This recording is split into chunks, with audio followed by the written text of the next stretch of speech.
Hello, everybody. This is Rome the Pacifist, back at it again. Today, I wanted to talk about the two black girls that got deported from Indonesia and my thoughts on it. I think going to Indonesia, they had two strikes against them before they even landed. They had already committed two sins before even landed in Indonesia. It's like a child born to a subcaste of people. They inherit they just inherit the burdens of their mothers and fathers. And in the case of Indonesia, they traveled to Indonesia, and one of the first sins they committed was that they were of African descent. They were black. The second thing is that they were lesbians. See, there's a lot of people of African descent that get deported from that part of the world because, first of all, it's for a most part a homogeneous environment.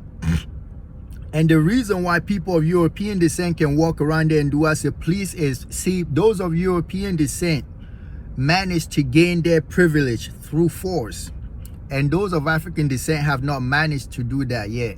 And that's why we don't get a lot of respect. People say, oh, why this, that, and the third, why you don't do that to white people? Well, because they got guns. It's very simple. Back in the old days, if they went to Indonesia, the Indonesians say, well, you can't just come here and be living good and living better than us. They just point a gun at five of them and shoot them and ask the chief, you want to be the next one? They bow down. We people of African descent, we don't have that.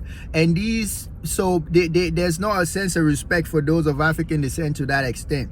And that's why you could go there and see a lot of people from Nigeria, Kenya, any other place, Cameroon, all parts of Africa get deported over there. Why? Because the international system still see us as weak.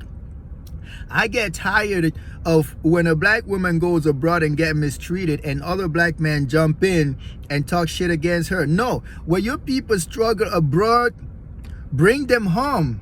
Fight for them while they're abroad. Bring them home and then talk to them. Okay? The very same Indonesia, they have a death penalty for drug trafficking. But you know what? When their own people get caught abroad for drug trafficking, because Indonesians are known for drug trafficking and shady deals.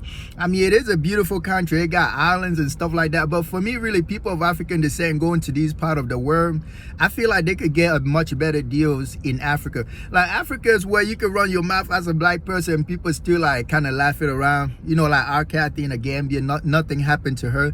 And she go to places like Indonesia, Thailand, when they act like that, she might get in some really big trouble.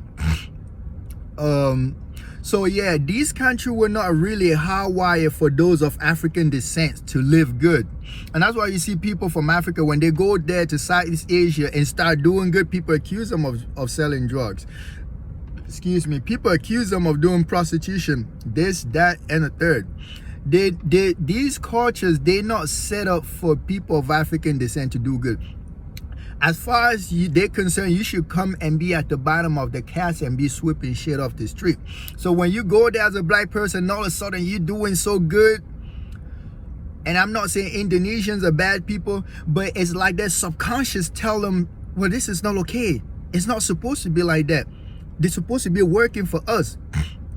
When the tsunami hit, these black people are supposed to be sweeping shit off the street. What they doing, living in all these nice condos, being on the social media, and especially talking about it, how good they're living.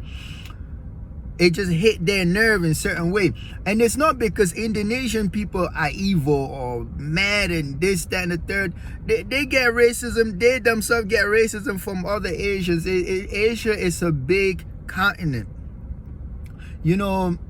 So when you travel to these countries, you gotta understand, if you're doing good, sometimes it's better to just keep it at the lower level. But I understand people that are on the social media. The social media is one aspect of their business. Especially, I know a lot of people are moving to Jakarta, and because of the good internet there and some of the international connection, they're able to work from abroad and making American or French money. And a lot of people moved there during the lockdown. So that's number one. Number two, strike that they had against them before they even landed in Jakarta or Indonesia is they're traveling while gay. See, one thing a lot of people don't understand, and especially Westerners, is this. The outside world is not stupid. The force of the American state is a real thing. People respect America not because they love America. Many people love America, but they love America because America imposed respect. That's the only way you could be respected in the world. If those girls were like people with like an African citizenship, they would have been languishing in some jail, because Africa does not have that strength to out-muscle around and protect its people. A lot of people from Africa get jailed in Indonesia for nothing. You can't even find an apartment. But you know, they were able to get the protection of the American state. They were able to get certain privilege because the American passport, you know. What I'm trying to say about the power of the American state is, you got to understand one thing in America. There are a lot of countries in the world that changed their law to bow down to American pressure. But when you actually move over there, the reality is not like that. It's like somebody that come in public and say one thing and apologize for something they had said that was wrong, or something they had done that was wrong. But in private, they've not changed. A lot of these countries might change and get like an LGBT laws.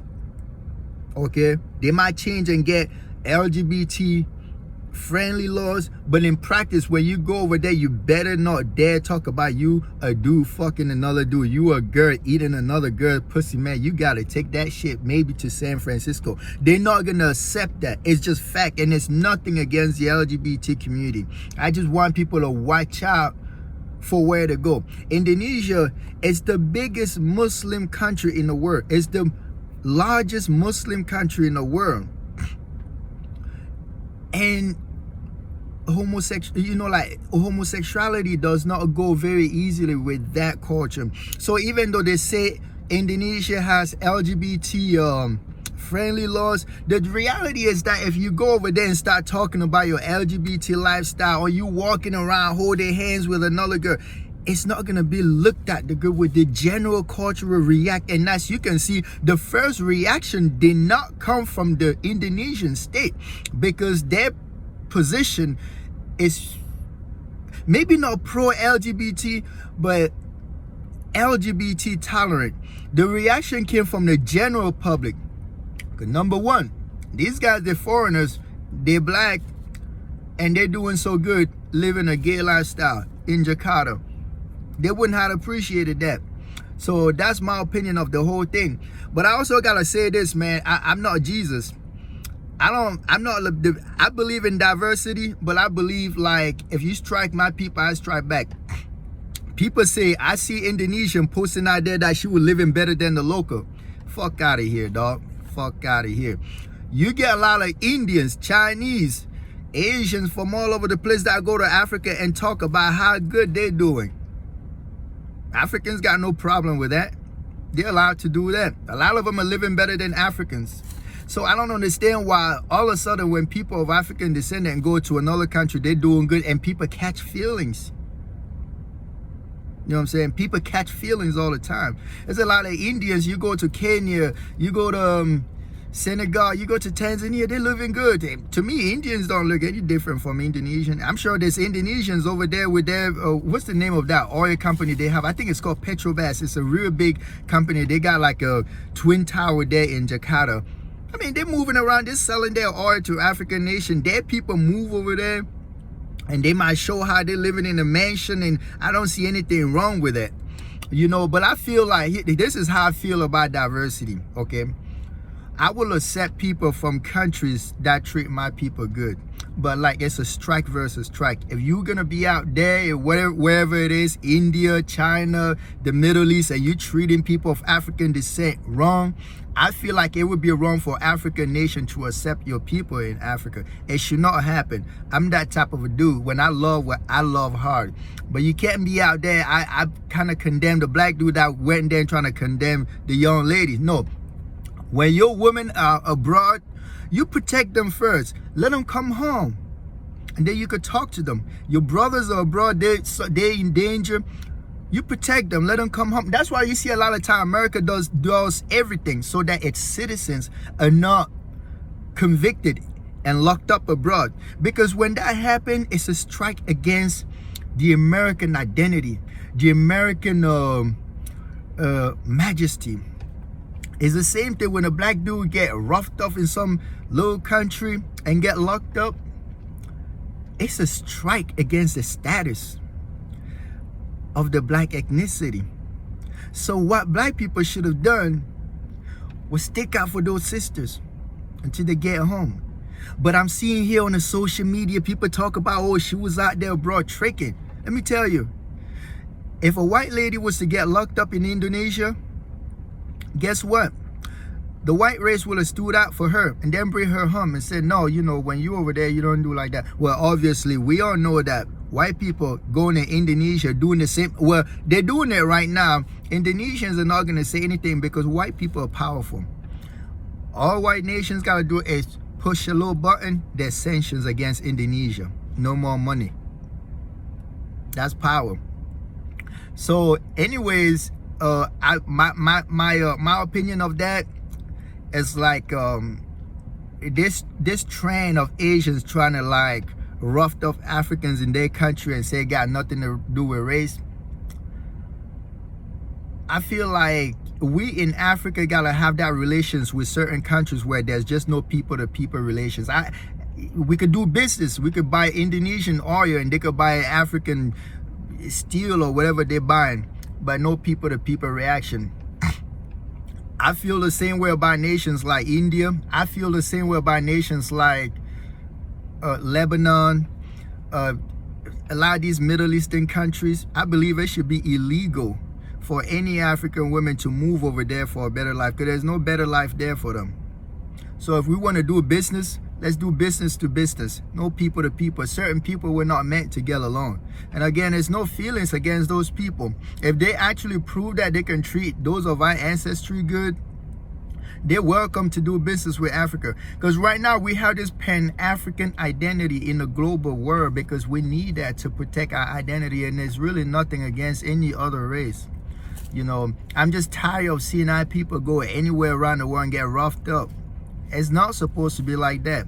And everybody else comes to Africa and live so good. You can have people from the Middle East, from the Asian subcontinent, from Europe. You can come to Africa and make money and show it off.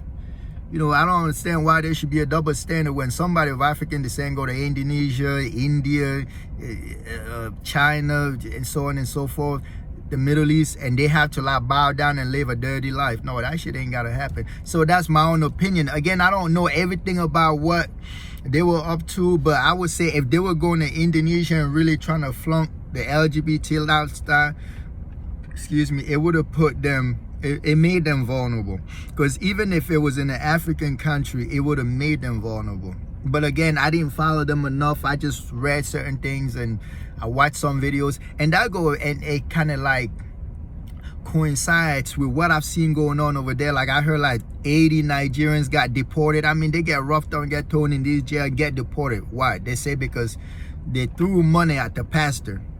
So if some of these environments are inhospitable, fellas, you don't need to be there. Because I feel like we people of African descent, we always feel this need to push racial boundaries. We don't have to be loved by everybody. We got a whole continent. We got territories.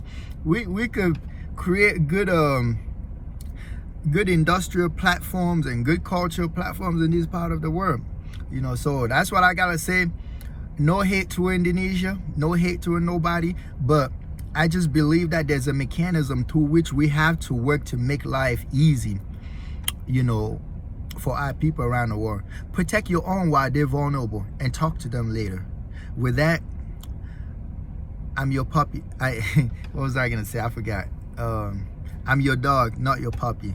Rome the pacifist. I see. That's a little imitation from Go Black to Africa. All right, bye.